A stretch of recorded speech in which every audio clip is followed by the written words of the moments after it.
Republicans who despised Trump's autocratic stance implored Pence to stop him. Before we continue, please subscribe and turn on the notification bell for more updates.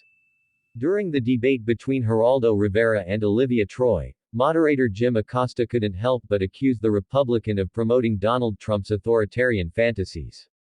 On Thursday, CNN's Manu Raju interviewed several members of Congress and asked them about former President Trump's comments about wanting to be a dictator someday, so he can build and dig walls wherever he wants.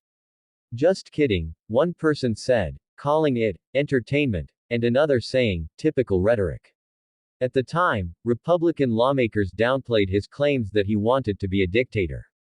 The former Fox host tried to argue that these guys were right, but Troy ignored him. Troy warns that Trump dreams of becoming king. She pointed out that these were the very same Republicans who called former Vice President Mike Pence's office for help when former President Trump suggested policies he wanted to implement based on what he saw on the Fox network. I know the Republicans on the Hill were upset because former President Trump said he was going to do something and he said he was going to do it, and then Mike Pence's office got a call. We're working hard, Troy said. She specifically pointed to former President Trump's targeting of immigrants. Immigrants make up the majority of agricultural workers willing to work crops for little money. Agrarian Republicans desperately asked for help. Foodprocessing.com from February 2019 chart.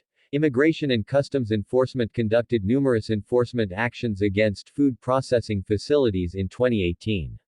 A well-known example is a meat processing plant in Morristown, Tennessee.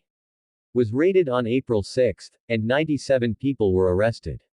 The Chicago bakery was audited in June and July, resulting in a net loss of about 800 employees, about a third of its workforce.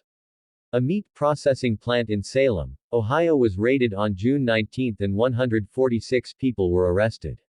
A total of 133 people were arrested in a raid on August 8 of a tomato factory, potato processing plant, and cattle feedlot in O'Neill, Nebraska. We need them, Troy said. We need immigrants here. They are hard-working people. Or what about the days when people shouted, "Freedom for Venezuela," she said, recalling the slogan. One day he woke up and decided he didn't like the opposition candidate. So he woke up on the wrong side of the bed and headed over there. Next thing you know, we backed out of the plan and tried to resolve this. These Republicans who are now discounting his words are the same ones who were, similarly panicking, when Trump took over the presidency and the tweets were in control. I saw with my own eyes what he was doing. Jim, I saw you thrown out of the press room, assaulted, and your media credentials revoked, Troy said. What happened to freedom of the press? She said. We know what's going to happen.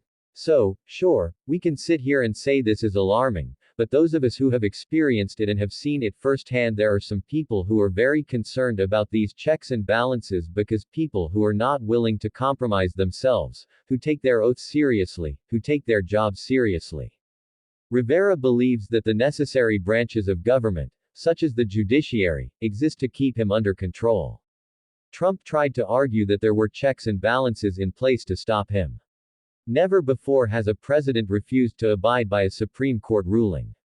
It would be very easy for Mr. Trump to become that leader, and unless the House and Senate are willing to remove him from office, there is nothing else to do. The Supreme Court won't do that.